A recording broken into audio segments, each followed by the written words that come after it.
Hello and welcome. Today we're taking a look at Just One Line, which we have seen before. I played it back when it first hit early access on Steam. Well, as of yesterday, it is at full release now on Steam. So we'll get to see what all the new stuff is on this one. So if you don't remember, it's an RPG that has this create your own adventure style of play, where we're going through just doing quests. You know, it'll be some sort of heroic human with a pitchfork or something, going around doing quests, either stabbing ogres or maybe talking with ogres or outwitting ogres, depending on how we build our guy.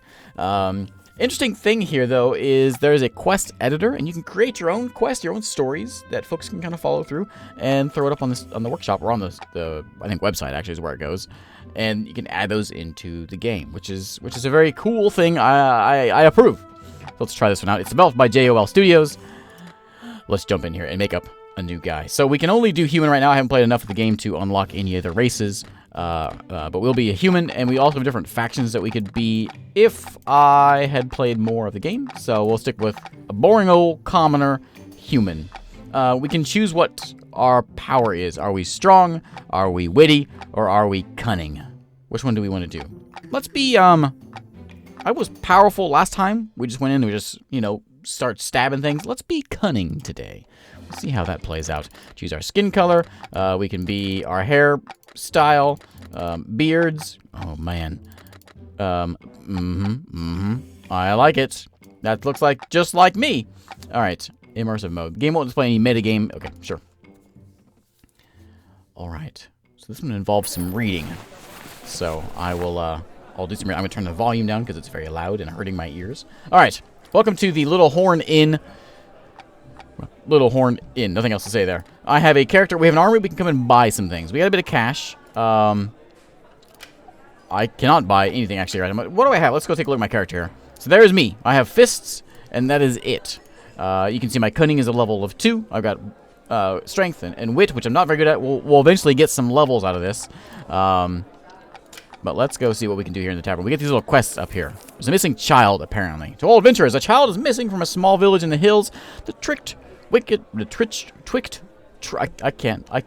sorry. Let's try this again. The tricked witch fellowship is ready to give reward and gold to whoever finds the child and gives information. The witches want to give me money? Goblin invasion. Well, goblin horde may not be my style. And some druids wants me to invoke the help of an adventurer to recover information regarding the recent barbaric, inconsiderate poisoning of the waters of this earth. You know what? I'm going to go find a kid. That's our job. Let's go get it. We don't have any money. We can't buy a pitchfork even. All we have is fists of fury. So we're going to be cunning, though. We don't need a pitchfork because we are cunning. You arrive at the village, one of the many scattered in the kingdom. For decades, nothing dangerous has happened. People live in peace because of the Treaty of the Four Races. In the square, there are some people busy working. So, well, let's chat. Where's this missing kid? They know a little about the disappearance. The only useful information you learn is where the children lives. Well, let's go there. His parents are covered in tears. They searched for him everywhere and near the village. Try to alleviate their suffering. Stab him. Stop crying. What happened? Complaining is stop whining. How'd he disappear? Last time he was seen, he was in the woods. He was seen playing with his friend Lucas, who lives near. Oh, Lucas. Let's go find Lucas. No, I don't trust Lucas. Check the fields. You arrive at the fields. The wheat is tall, and some birds are perched on some scarecrows. A short distance away, men are working. Hello, men. They tell you of the kids play with the scarecrows often. They often play hide and seek in the wheat, but they did not notice anything weird that night. Go inspect the field looking for Timmy. You cannot find anything useful. Just crushed grain and some messy footprints in the mud. Well, go look in the mud. The footprints. Go back to the square, I guess. Well, let's go to the tavern. Place is it's a very little place. 2 men are talking in the corner. In the corner, there is a man drinking alone. Let's go ask the innkeeper. He's happy to see a new face in spite of the recent events. He offers you a beer. Thanks. Ask him about the kids. Really a tragic event, sighs the innkeeper. Unfortunately, no one knows much. The kids always play near the fields, and it's the first time something like this has ever happened. Does the family have enemies? No enemies? No. Okay, let's go talk to the drunk guy. Takes the last sip from the bottle. He says he deserves it after the victory in the woods from a long time past. How about that kid? He didn't know. So into the woods we go. It's a long story, and oh, no. Let's buy the man a drink. I was telling you that many years ago, some strange creatures invaded the woods and began pillaging villages, killing and stealing. Therefore, he went with some hounds to start hunting them. They finally found the lair and launched their final attack. By the way, if you're looking for the child, this is the place he would have searched. The evil always returns. Okay. You reach the woods. You hear the birds singing and notice swift movement in the bushes. A path goes straight in front of you. You also notice some tracks headed into the trees. Follow the tracks. You lost track and walked directionless in the woods. Finally, you see a cave, but when you get close, 2 gnolls ambush you. Gnolls are undamaged. Oh, no. Run away. You retreat. They are beating you. You return the next day with the bravest men you can find in the village, but the creatures are gone and the cave is empty. Failed. What? I lost $5 for the guy's beer. Oh, man, I knew I should have made the guy with a pitchfork and strength. What's over here? Alright, we got a bulletin. Probably all about me. Recovered the bloodstained clothes of the missing child. Little Timmy could have met with a terrible fate. Shredded and bloodied clothes of the child were found this morning. Some strange tracks on the dirt let us know there was an obscure ritual. Members of the Hounds and Tricked Witch Fellowship went to the site to investigate further. Alright, failed. This, I think, is online. Yeah, Rat Slayer is destroying people. And there's... Okay. I don't know why it has to be a gravestone. I mean, it wasn't that bad. Alright, fistfights in the tavern. Somebody's having fistfights. Goblin invasion doesn't seem like my thing. We could go maybe recover information regarding the recent barbaric and inconsiderate poisoning of the waters. Maybe we should try that one. But first, let's just sure there's nothing I can grab. Like maybe something sort of sword or something. All you have is a pitch. Oh, wait. I didn't see these. I can grab a dagger. Buy that dagger. What else can I have? Can I have a hat? Alright, well, this will give me strength. This will give me cunning for having a settler suit, sure. And I will buy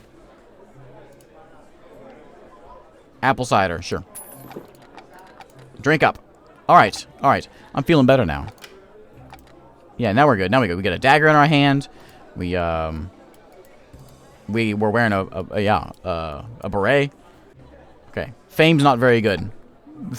Don't trust me, I'm the guy that loses people. Let's go talk with these druids. Alright, druids, my kind of people. Cunning people. Let's see where these druids are at. So yeah, so you can go online, I guess, and download more stories that people have made and add them to the game, I guess, for replayability. After hours of walking through several trails in the forest, you stop to recover in a glade. That druid didn't give you a very detailed description of the meeting spot. Oh, I'm lost already. You're thinking of which area of the forest you should search next when a tall figure cloaked in a cape of leaves approaches gracefully. You must be the adventurer I asked for. I am Jeanbo, druid of the Circle of the Woodland Keepers. Follow me. There's much to be done, and you are already late. Oh, that's not elf talk. Sorry, that's not elf. Follow the elf.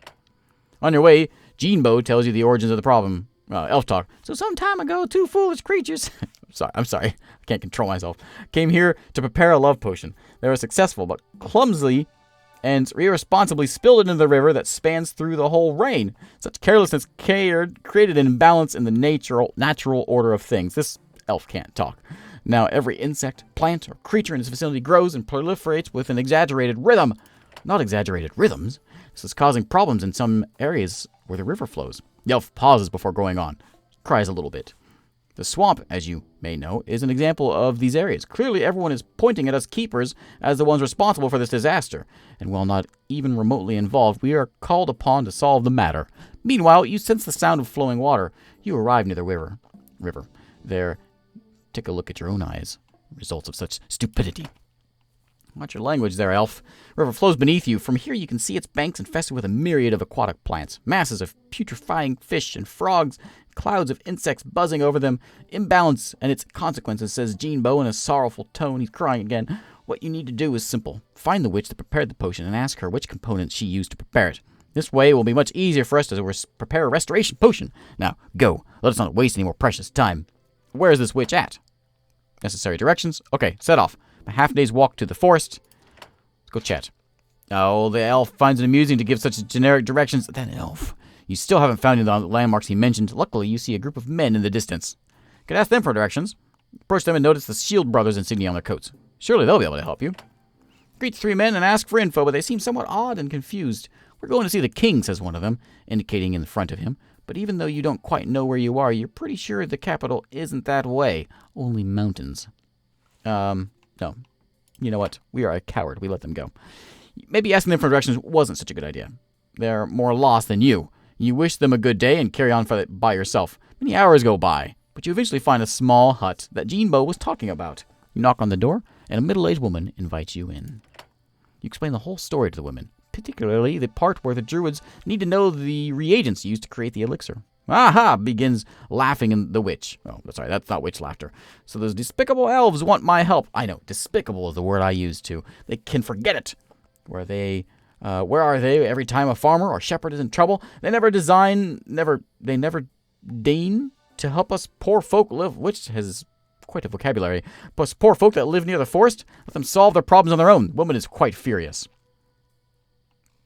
Promise her that if she helps me, you'll convince the druids to be more helpful regarding the dwellers of the area. She won't believe that because they're elves. Plead for her help, deceive her, or threaten her. I'm very cunning. I'm a very cunning man. Look at my mustache. Deceive her. You tell the witch that the forest and the whole rain are at risk. Oh, that's the word she used. Never mind. Are at risk without help. But the woman burst into laughter. Oh, please. It won't be a love potion to bring destruction to the rain. Your strategy didn't work out. I can threaten her with my dagger. I'm going to plead, please. You can weep all you want. It won't work with me. You've no idea how many poor souls come to me asking for potions without a coin in their pocket. Woman slowly shakes her head. You have to persuade her some other way. All right. You know what? I didn't want it to have to come to this, witch. And I really don't want to help you. I'll tell you what. You know what? Let's promise. Why should I trust you? I don't even know who you are, yet I should reveal how to prepare my potions based on some vague promise? The woman laughs for a little and gazes upon you, amused. Oh, I didn't want to have to do this, but you're forcing me, witch. You approach the witch and menacingly tell her that if she doesn't cooperate, you'll be forced to damage her little hut and all these nice, colorful flasks. The woman interposes herself between you and her potions and casts a spell and kills me. The woman doesn't break. Go right ahead. I can go and create more. Your threats worry me not. This witch is tougher than expected. All right, back to the druid. Won't be reasoned with. You have no choices but return to Jinbo. You try to find the best words to explain your total failure to the elf, but what comes out is quite embarrassing. Predictable. Coldly, Jinbo, as he gazes upon you. Worry not, but there is another way to uncover the reagents of the elixir. Why didn't you say that the first time, you filthy elf? I have found a few areas of the forest particularly affected by this messed up concoction. You will go to these areas and take a sample from the plants most affected by the elixir. You will not find it difficult to identify these plants, and be wary not to damage anything else in the forest. Remember, this is a sacred place. The elf describes the plants to look for and where to find them, in which he wishes you luck and leads. Why don't you do this? Why am I doing this? A mushroom sample, a sample of nettle, a sample of a carnivorous plant. That sounds scary. Let's get some nettle. Advance along the river until you reach a large rock. From there, here you divert towards the left until you reach an area with sparse trees, surrounded by a thick underwood. Extremely dense underwood, to be honest. Clearly overdeveloped. Exactly the place described by Jinbo. You locate the bigger plants around the middle, the ones the elf recommended you harvest. Okay, gather a sample. Think about it. Decide the best solution is to take a sample from one of the plants close to you. Of course, they're not as big as the ones in the underwood. They're still bigger than the ordinary nettle. The elf is too fussy. The sample will do just fine. That's right. Let's go get some of the mushrooms. Reach the humid cavern described by Jinbo. Make your way in, sinking your feet into a few centimeters of water, coated by some sort of nauseating, opaque ooze. You find the mushroom described by the druid. They're a mauvish color, almost as tall as you. Some really slight shower of spores which form that coating. I don't want to approach it. I don't want to do it. I'm scared. Collect the spore coating on the water surface. Approaching any further with those spores in the air doesn't seem like a wise idea. Yeah, if he wants to do it himself. Okay, go to the carnivorous plant. You follow the river shore until you reach a large bite. At about a meter from the shore, you see some enormous carnivorous plants popping up out of the water. They gobble you up from the way... What? They could gobble you up. Okay, that's an important word. They could gobble you up from the waist up. Every now and again, you see their jaws snap when a big insect hovers too close. You're pretty sure they'd gladly eat you as well, but better be careful. You ponder over what to do and locate the more isolated plants. There's one completely alone, but very large and menacing. The alternative would be a group of smaller plants. Go towards the smaller ones. Come close to the carnivorous plants. They're not as large as some of the more isolated specimens, but in return they look a lot more lively. You take one step after another, trying to get close enough to rip off a leaf without taking any risks. However, once you're almost there, a multitude of thorny tendrils emerge instantly from your waters and begins to lash out in the air toward your direction. Grab a sample, dodging the strikes, or make your way through the tendrils. No, grab a sample now. What? What happened? I took some damage.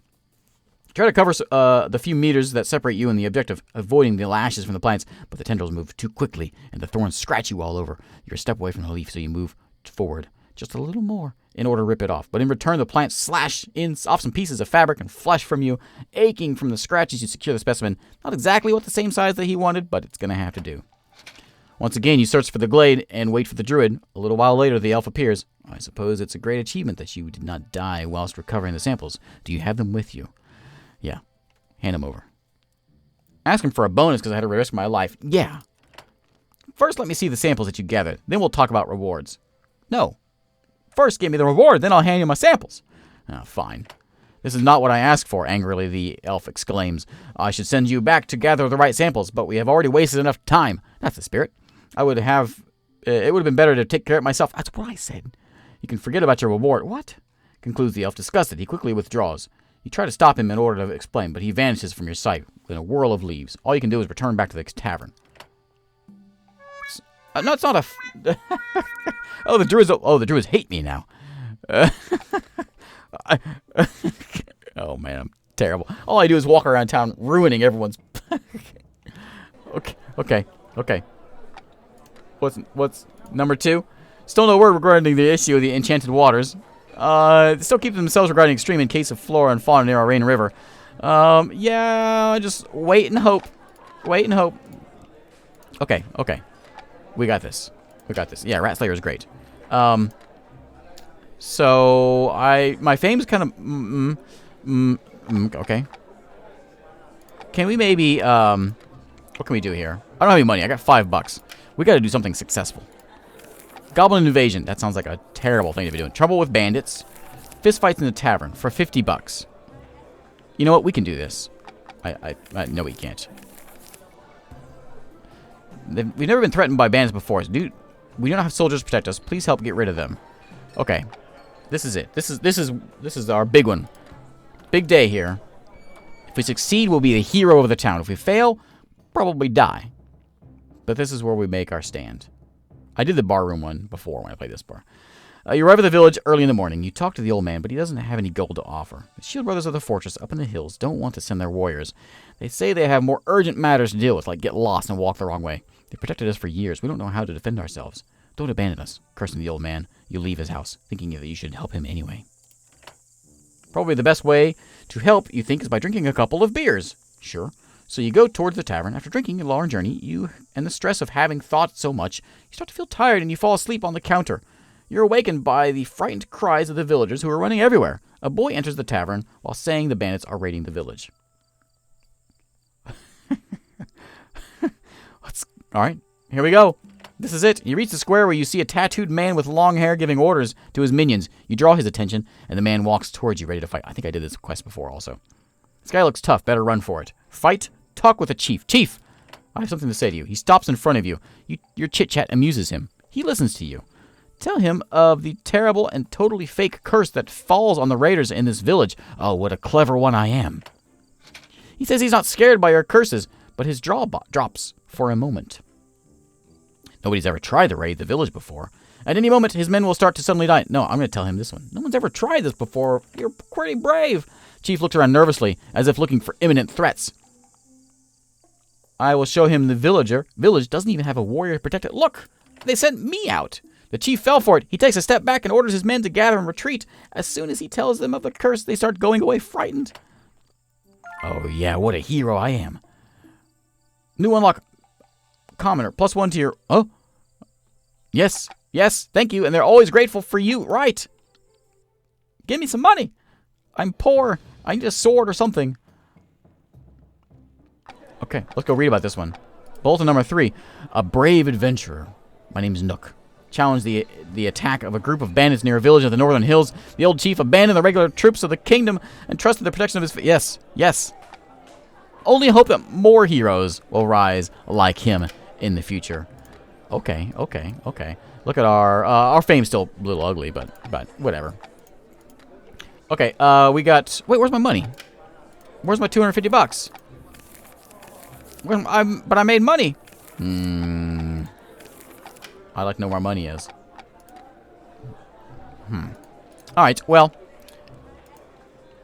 I think we can eventually get... I think we level up eventually and we can start putting points into new things and become a cooler character. What time? Yeah, let's do one more of these. So we have a goblin invasion coming at us. We have bone-chilling horrors in the cemetery, and we have a fist fight in the tavern. Let's go fight off some goblins. I mean, we're a little bit on the brave side right now. We're feeling optimistic because we have just fought off some bandits. Goblins are easier than bandits. You're on a journey to the village occupied by the goblins. You think about how to introduce yourself when you get there. It's certain you cannot kill them all by yourself. On the way, you meet a small goblin with a big floppy bag on his shoulder. You both stop about 10 meters apart and stare at each other for a while. His face looks vaguely familiar, but as you know, all goblins look alike. Oh, I'm a racist, I see. He waves goodbye at you, singing friendly. Acknowledge his greeting, and let's ask about the clan. Goblin says the shaman has taken control of the village and soon will rule the whole realm. He says the shaman has extraordinary powers, and no one can go against him, but goblins are a pretty cocky race. Yeah, sure, they're all the same. You don't take this information too seriously, and you look at the goblin as he leaves. In any case, he's a pretty strange guy. You get back on your way, you bump into a hound squad. They advise you to go back. You tell them you're an adventurer who has come to help with this matter. I'm the guy that stopped the bandits. The whole group, a small group, seems skeptical, but they let you pass. As soon as you glimpse the field in the distance, you see a handful of goblins, armed with spears, running in your direction. They must be the village guards. Unfriendly, fat goblin asks you, "Who are you? What do you want?" Here. I'm an ambassador of a nearby town. No, I'm a mercenary looking for a job. I'm a wise man, and you offer your services as a counselor. Yes, that's me. Goblin looks you up and down, and from his expression, he seems to be focusing a lot, trying to understand. With his little brain, your words... You don't look like what you say you are, but the shaman will know for sure. He immediately orders 2 guards to escort you through the village while he reports to the shaman. Take him to the shack and keep an eye on him, orders the fat guard as he leaves. The guards take you to the village square. On the way, you see hundreds of goblins. They're everywhere. In the houses, in the streets, the fields. Many of them are armed, but others are not. You also see females and children. It's really an entire clan. You see a mill, odd pictures painted on the walls, surrounded by rough tents. Must be a place where the shaman lives. You meet the village inhabitants, often followed by goblins, pushing them to move and work with spears and sticks. They cry for help a little, and the guards always hush them quickly. Get to destination, small shack made of thin trunks. Enter and wait. Ask for information about the shaman. Let's just ask about the shaman guy. Shamans have great power. They use magic, crush all enemies of goblins, says one of the guards. The whole clan serves and worships him due to his magical knowledge. They believe this is enough to protect them and guarantee eternal victory. It has worked up until this moment, since they managed to take an entire village. Yes. Let's just wait for him to come back. You wait for the goblin you spoke with to return. 2 little guards with you don't talk much, but the wait is not too long. The fat guard opens the door and says, "Shaman. Shamans see you only if you help goblins. Inside big house, still men that don't want to surrender. Convinced to leave, and you are friend of shaman. You ask where the big house is. It's the inn." Alright, so we're going to the inn. You close the door, speak to the men inside. You manage to convince them to let you in. The door opens, and several hands grab you and drag you inside. The inn is very crowded. Women, children, some old people, plus a dozen armed and furious men. 2 of them are hounds, and they ask you if you are here to free them. Plan the sortie. The chaos following is going to allow them to easily reach the shaman. Convince them to surrender by assuring them you have a plan to defeat the shaman. Yes, I have a plan. The men discuss for a long time, but ultimately you manage to convince them to trust you. That's right. They put down your weapons and slowly leave the tavern. Goblins take them away in small groups. The fat guard looks at you smiling. "You friend of Goblin. You now speak with shaman. Come." You follow the little monster to the mill, passing through the population and their angry looks. You get to the mill. 2 guards let you through. Goblins are running around inside. Strange gases fill the air and come from a cauldron over a fire where the millstone used to be. Behind this, placed against the wall, there's a wooden throne with bones and colored feathers. Shaman sits on it. He's a long, black-bearded goblin and has many ritual necklaces hanging from his neck. "Welcome, friend of Goblin. Speak," he encourages as he gets closer to you. Kill him now! No, pretend to be an ambassador and trick the shaman. Yeah, I think we're gonna go with that. Introduce yourself to the shaman with a deep bow. The goblin looks to you and seems to be pleased. You tell him you are a royal ambassador who has come to establish diplomatic and economic agreements with the ruler of the village. The shaman gets more comfortable on his throne and tells you to continue. He continues saying the king is willing to let him rule the village if he agrees to pay taxes. The shaman frowns. You start listing an impressive number of goods and quantities to be monthly given to the capital. The goblins to be enlisted in the royal army. The taxes to be paid. Goblins do not do these things. The shaman furiously bursts out. Us clear the village. We don't give nothing. You start making up sanction he's going to incur. No trade with the cities of the realm. No protection against the local bandits. Not to mention the fact that, orcs. The village is not going to be recognized as part of the realm. This will be allow the clan Bloody Sale to raid it frequently. The goblin casts a worried glance at the fat guard. Maybe goblins were wrong to take village. Doubt King. All is his. We move away. You bow again, showing a sad expression on your face, and tell them you're going to report this to the sovereign. Then you leave and witness the exodus of the clan. The village is free, and its inhabitants are celebrating your success again. What a hero this guy is. Oh, I can be a hunter now, eh? Oh, okay. Well, there we go. Look at that. Now, did you give me some money for this? Do I have money now? I've earned 180. Is that what I have now? Yes, I do. Oh, why didn't I get the other one before? So we can buy through things, I guess. We could buy... I have a suit, so I don't need anything else new there. I could buy a ring. Something of cunning. We're going all cunning. Let's buy a ring of cunning. Here we go. And here we go. Goblin raiding party has been defeated by a fearless hero. That's me! I'm the fearless guy. Okay, there we go. There's just one line. It's available on Steam now and full release. I'll put a link below, and you can check it out. Thanks again for watching. I can now be a... Change. As a commoner, you're granted the change background. I can now be a hunter. I can only do this once on this adventure, and there's no going back. Okay, so as I unlock new things, I will gain... I guess I could have been druid if I had, like, done things correctly. Can use gear from the power and cunning advanced list. And I can also have a tracking thing. Okay. Not right now, though. Interesting. Alright, anyway, thanks again for watching, and I will see you next time.